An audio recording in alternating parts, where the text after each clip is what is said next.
বাংলার জমিনের লোকজন তাহাজ্জুদ পরে দোয়া করে, আল্লাহ ঘরে ঘরে আহমদ শফি দাও, ঘরে ঘরে আল্লামা সাইদি দাও। এবার আল্লামা সাইদির সেই প্যারেড ময়দানে ওয়াচ করবেন মিজানুর রহমান আজহারী। দীর্ঘ ১৯ বছর পর এবারই প্রথম জনপ্রিয় ইসলামী বক্তা মরহুম আল্লামা দেলোয়ার হোসেন সাইদির অনুপস্থিতিতে এই তাফসির মাহফিল অনুষ্ঠিত হবে। এর আগে দীর্ঘ ২৯ বছর একাধারে এই মাহফিলে প্রধান আকর্ষণ হিসেবে বয়ান করেছিলেন মাওলানা দেলোয়ার হোসেন সাইদি। এবার তার জায়গায় প্রধান আকর্ষণ হিসেবে থাকবেন জনপ্রিয় ইসলামী চিন্তাবিদ ডক্টর মিজানুর রহমান আজহারী। তার উপস্থিতিকে কেন্দ্র করে চট্টগ্রামের নগরবাসীর মধ্যে দেখা যাচ্ছে ব্যাপক উৎসাহ উদ্দীপনা।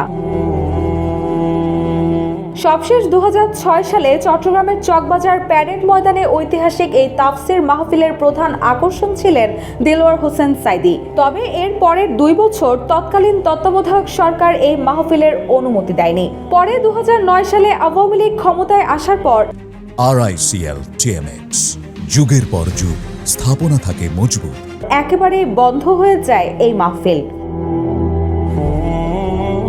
বিগত সরকারের আমলে নানা টানাপোড়েনে কেটেছে জামায়াতে ইসলামের অস্তিত্ব। এর সময় দলের কেন্দ্রীয় নেতৃত্বের অনেককেই মানবতা বিরোধী অপরাধের অভিযোগে মৃত্যুদণ্ড দেওয়া হয়। দলটির রাজনীতিও নিষিদ্ধ করা হয়। আমৃত্যু কারাদণ্ড দেওয়া হয় দেলোয়ার হোসেন সাইদিকে। পরে জেলেই তার মৃত্যু হয়। তার অনুপস্থিতিতে এবারে প্রথম তাফসির মাহফিল অনুষ্ঠিত হবে সেখানে। জানা গেছে সাইদির অনুপস্থিতিতে এবারের মাহফিলের মূল আকর্ষণ মাওলানা মিজানুর রহমান আজহারী। তিনি এই মাহফিলের পঞ্চম ও শেষ দিনে তাফসির পেশ করবেন। এদিকে আয়োজক কমিটি থেকে জানানো হয়, প্যারেড মাঠের মূল প্যান্ডেলে এবার নারীদের প্যান্ডেল থাকবে না। তবে মাহফিলে আসা নারী শ্রোতাদের জন্য মূল মাঠের দক্ষিণে মহসিন কলেজের মাঠ, কাজেম আলী হাই স্কুল ও গুলজার বেগম হাই স্কুলে এবং মূল মাঠের উত্তরে কিশলয় কমিউনিটি সেন্টার ও কাপাসগোলা কলেজে প্যান্ডেল থাকবে। রুশা সুর, জয় জয় দিন।